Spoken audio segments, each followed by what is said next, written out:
Aristotle was born in 384 BCE in the city of Stagira, a coastal settlement in the region of Chalcidice in northern Greece. Though culturally Greek, Stagira existed on the frontier of the Greek world and lay firmly within the growing sphere of Macedonian influence. This location placed Aristotle outside the democratic traditions that shaped Athens. From childhood, he was surrounded not by public assemblies and civic speeches, but by hierarchical authority and court culture.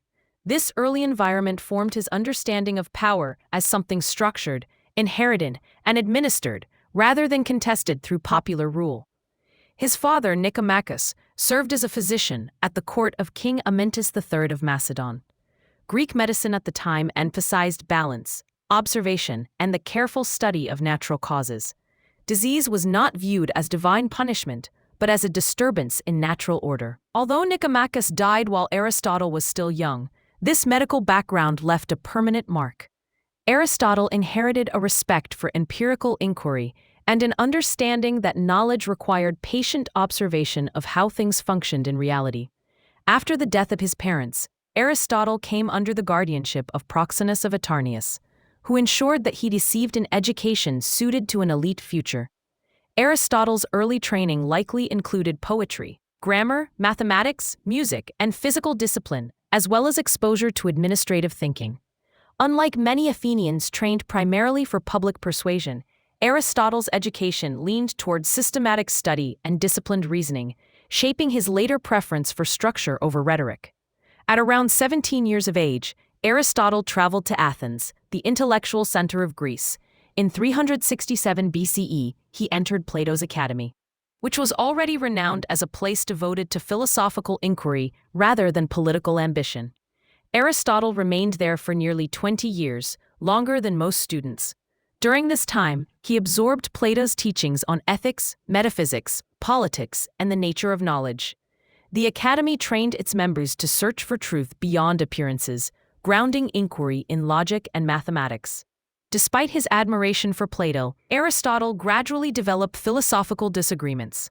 Plato argued that true reality existed in a separate realm of eternal forms, while the physical world was an imperfect imitation. Aristotle questioned this division.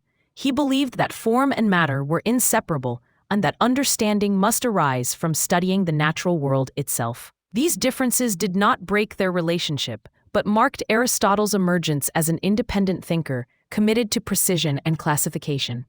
When Plato died in 347 BCE, leadership of the academy passed to Speusippus. Aristotle was not selected, possibly because of his foreign origin or philosophical divergence. Soon afterward, Aristotle left Athens and traveled to Assos in Asia Minor, where he was welcomed by Hermias, a ruler who valued philosophy. There, Aristotle taught students, conducted research, and married Pythias, establishing both personal stability and political connections. This period ended abruptly when Hermias was captured and executed by Persian authorities. Aristotle fled to the island of Lesbos, where he devoted himself to biological research. He studied marine animals, plant life, and reproduction, recording observations in remarkable detail. These investigations reinforced his conviction that knowledge depended on careful observation and systematic classification. His biological works later became foundational texts in natural science. In 343 BCE, Aristotle was invited by King Philip II of Macedon to tutor his son, Alexander. This appointment placed Aristotle close to royal authority and imperial ambition. He educated Alexander in Homeric literature, ethics, political reasoning, and Greek cultural identity. While Aristotle did not shape Alexander's conquests, the experience exposed him to the realities of leadership, power, and empire on a scale far beyond the Greek city-state. After Alexander departed on his military campaigns, Aristotle returned to Athens in 335 BCE.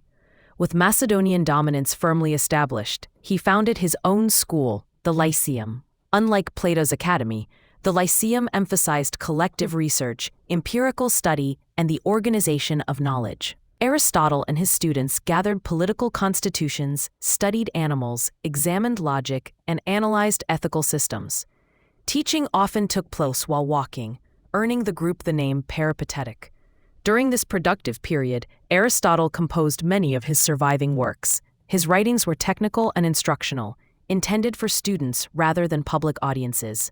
In politics, Aristotle rejected Plato's ideal city as impractical. Instead, he analyzed existing governments and argued that stability depended on moderation, law, and a strong middle class. Politics for Aristotle was not the pursuit of perfection, but the management of human nature as it actually existed. Despite his intellectual success, Aristotle remained politically vulnerable. He was a foreigner closely associated with Macedonian power. When Alexander died suddenly in 323 BCE, anti-Macedonian sentiment erupted across Greece. In Athens, Aristotle was charged with impiety, a politically motivated accusation echoing the one that had condemned Socrates decades earlier. Rather than face trial, Aristotle chose exile. He remarked that he would not allow Athens to commit a second crime against philosophy. He withdrew to Chalcis on the island of Euboea, where his mother's family owned property. This decision reflected caution shaped by historical memory rather than fear or surrender.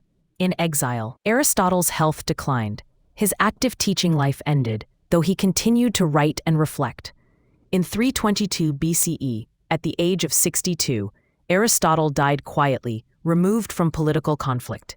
His life had followed a clear progression from student to teacher to exile, shaped by the enduring tension between philosophy and power. Aristotle neither ruled nor sought martyrdom. Instead, he preserved philosophy through discipline, realism, and restraint. His legacy endured not through political authority, but through the survival of his ideas, which shaped logic, science, ethics, and political thought for centuries to come.